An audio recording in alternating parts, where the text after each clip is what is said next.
Ce cours va nous présenter deux personnages qui vont faire preuve d'une grande confiance en Dieu, d'un grand bitachon. Et dans les deux récits qui vont suivre, nous allons voir les avantages de ceux qui ont du bitachon. Et ce cours se terminera par un contre-exemple d'un personnage qui n'a pas eu le bitachon voulu et qui va être sanctionné. Je commence par le premier exemple d'illustration de ce bitachon, c'est celui de l'épouse de Rabbi Hanina avec son four. Le récit qui va suivre est tiré du Talmud Taranit à la page 24b. Rabbi Hanina et son épouse vivaient dans une grande pauvreté. Ils ne se nourrissaient que de caroubes pendant la semaine. Et ils n'avaient même pas de farine pour pouvoir faire du pain la veille de Shabbat pour le Shabbat.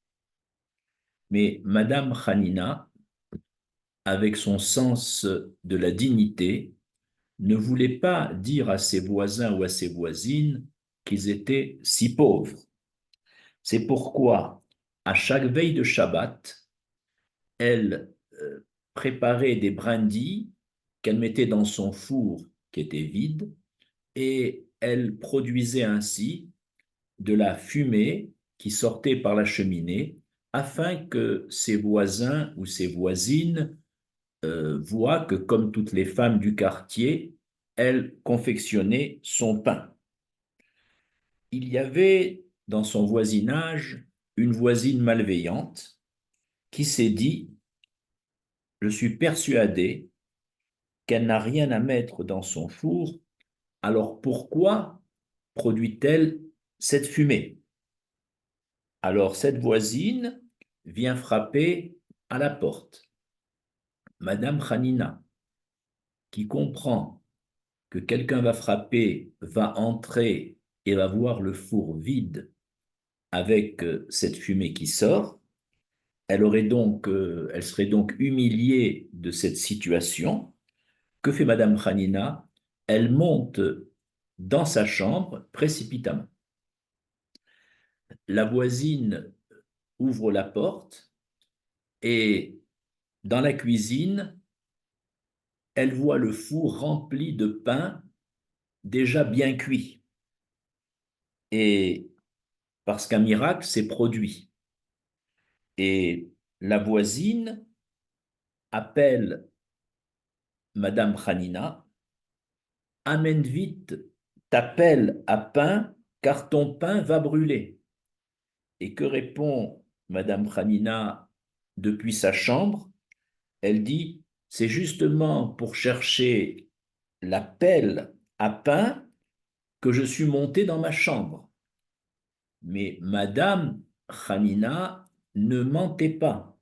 Elle était sincèrement, dit le Talmud, montée dans sa chambre pour prendre la pelle à pain. Comment cela est-ce possible? Elle a un four vide. Apparemment, elle a fui l'humiliation de sa voisine pour ne pas que sa voisine raconte à tous les voisins qu'elle mettait des brindilles dans un four pour produire de la fumée et pour couvrir sa pauvreté.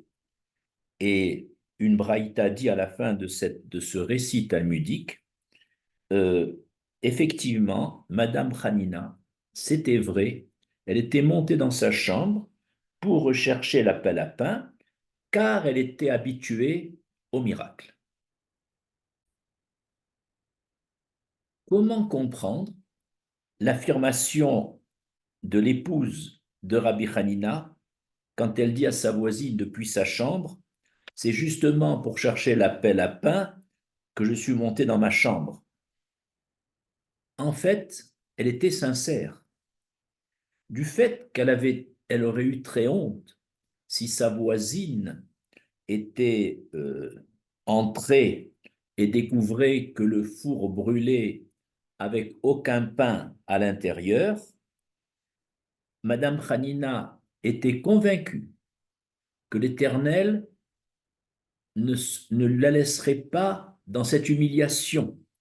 C'est pourquoi elle est sincèrement montée dans sa chambre avec une conviction, avec son bitachon, le bitachon de Madame Hanina, que l'Éternel interviendrait en sa faveur, même en faisant un miracle, afin qu'elle ne subisse pas cette humiliation devant cette voisine malveillante qui aurait raconté à tout le quartier.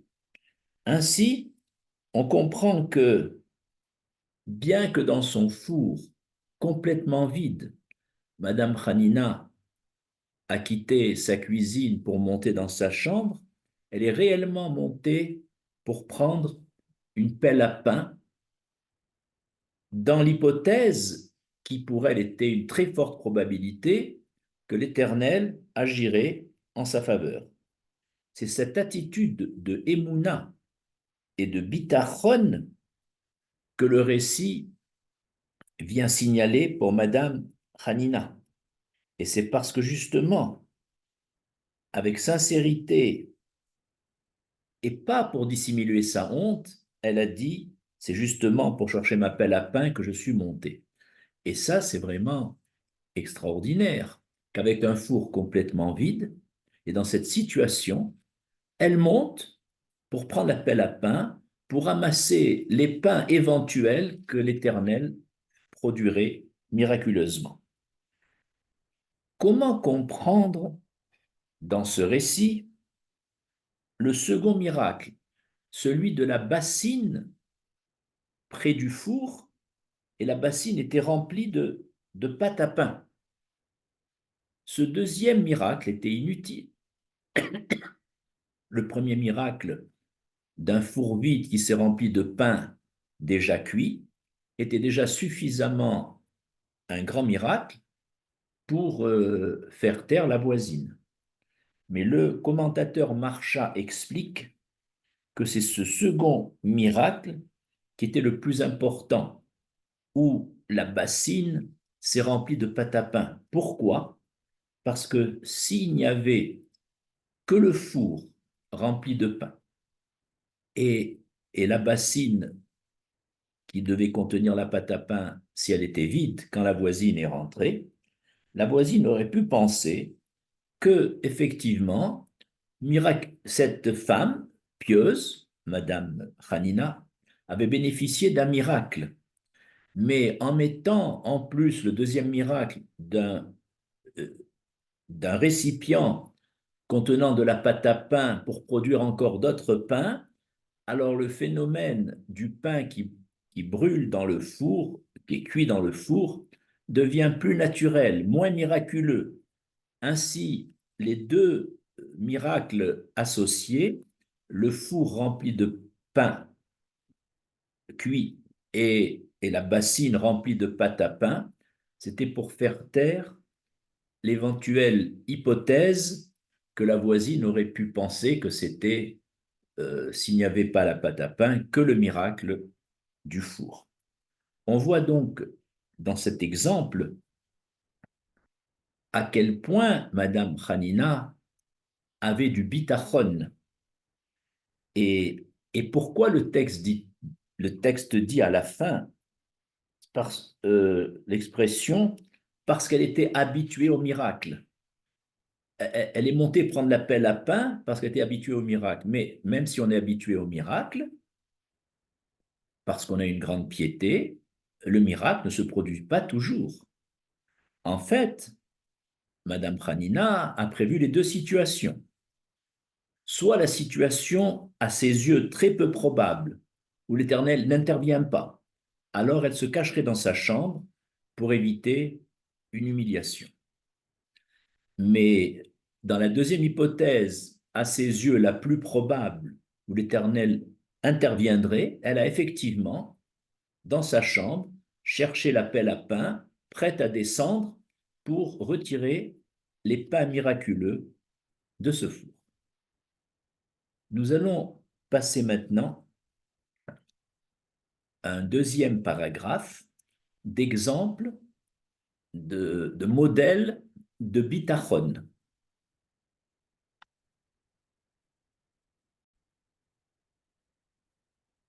Voici le deuxième exemple de bitachon, celui de Rabbi Yehuda, et avec son manteau unique. Le Talmud Nedarim, à la page 49b, dit que l'épouse de Rabbi Yehuda était allée acheter de la laine pour confectionner un manteau parce qu'ils étaient très pauvres et ni Rabbi Yehuda ni son épouse n'avaient de manteau pour l'hiver. Mais elle a confectionné un manteau unique avec la laine qu'elle a pu acheter. Et ainsi, lorsque l'épouse de Rabbi Yehuda sortait, c'est elle qui mettait ce manteau unique, et lorsque c'est son mari Rabbi Yehuda qui sortait, c'est lui qui portait ce manteau unique qu'ils s'échangeaient l'un à l'autre.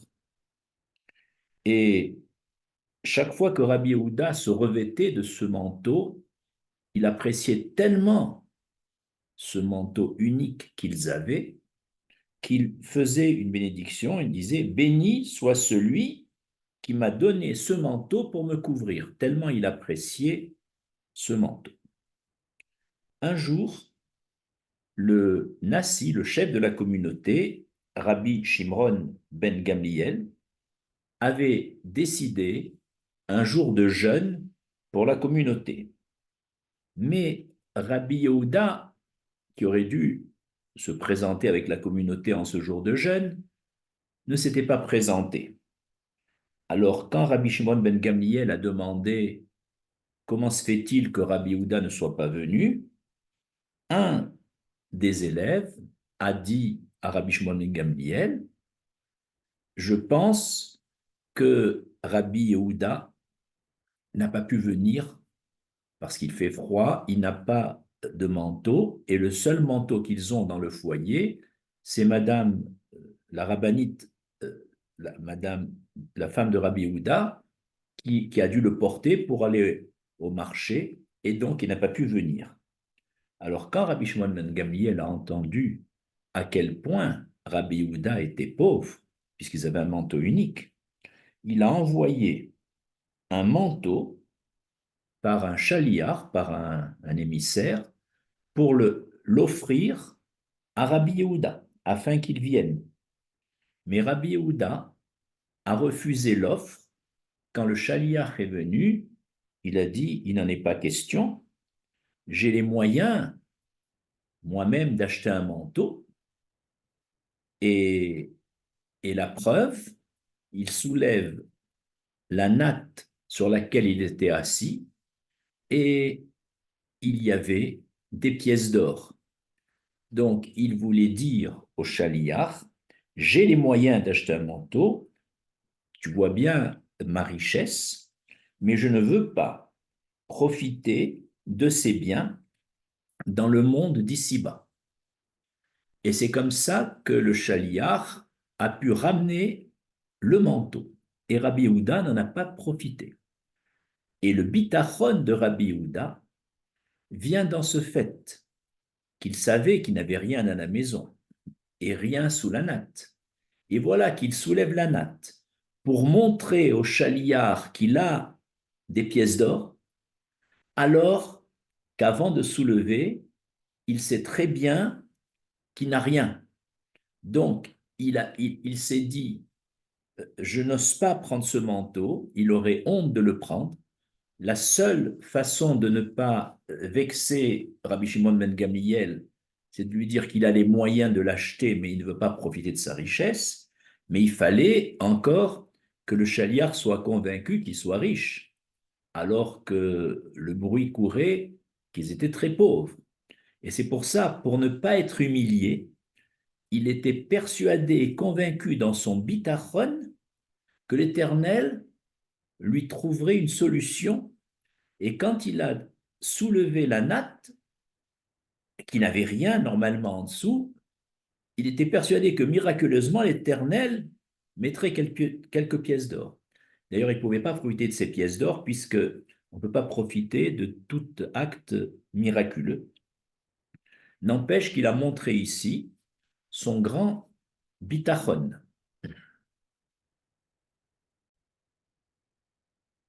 Ainsi, Rabbi Yehuda a ressenti ce bitachon de façon palpable, c'est-à-dire dans tout son être, et pas seulement un sentiment intellectuel. Pour Rabbi Yehuda, c'était comme si les pièces d'or étaient déjà sous la natte avant même de la soulever. Voilà à quel point Rabbi Yehuda a fait preuve de bitachon. Troisième partie de ce cours, nous allons donner un exemple d'illustration d'un homme qui n'a pas eu ce bitachon et nous allons voir les dégâts qu'il a subis. Dans le livre des rois, le second livre du livre des rois, au chapitre 7, le prophète Élisha vient annoncer une prophétie. C'était l'époque où le territoire de Shomron, de Samarie, était encerclé par les forces syriennes et les béné Israël assiégés subirent une grande famine qui fit monter fortement le prix des céréales. Un jour, Élisha vient leur dire, et c'est écrit dans le texte au chapitre 7, au verset 1 du livre des rois 2, Élisha dit, voici la parole de Dieu. Demain, à pareille époque, à la porte de Shomron, le blé va chuter dans un rapport de sang. Et l'intendant du roi, qui était préposé aux, aux finances du territoire de Shomron, a été incrédule. Il manquait de bitachon et il n'a pas cru en la parole du prophète. Alors, il a montré son incrédulité et Élisha lui a dit, il lui dit, tu verras de tes propres yeux la chute des prix dans les 24 heures, mais toi, tu n'en profiteras pas parce que tu n'as pas eu confiance. Or, ce qui s'est passé, c'est que dans la nuit qui a suivi cette prophétie, l'Éternel, dit le texte, a fait entendre aux troupes syriennes des bruits imaginaires de chars, de chevaux, de soldats nombreux, et les Syriens, effrayés, ont abandonné leur campement en laissant toutes leurs provisions qui étaient de plusieurs mois. Or, il y avait entre la position des troupes syriennes et le territoire de Shomron, il y avait 4 lépreux qui, en tant que lépreux, devaient vivre en dehors du camp jusqu'à leur guérison.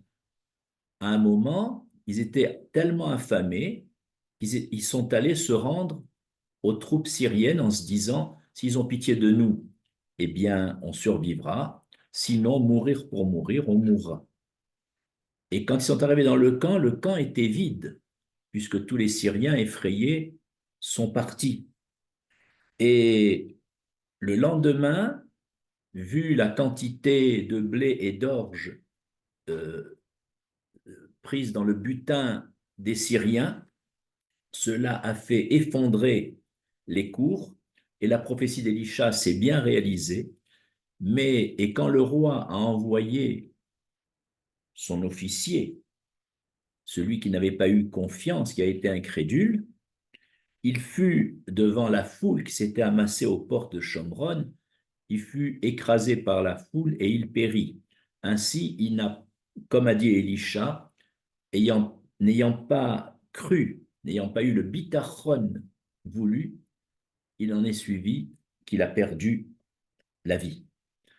Donc, dans ces trois exemples qu'on a donnés dans ce cours, on voit à quel point avoir du bitachon est quelque chose qui donne des résultats positifs et un manque de bitachon donne au contraire un résultat négatif.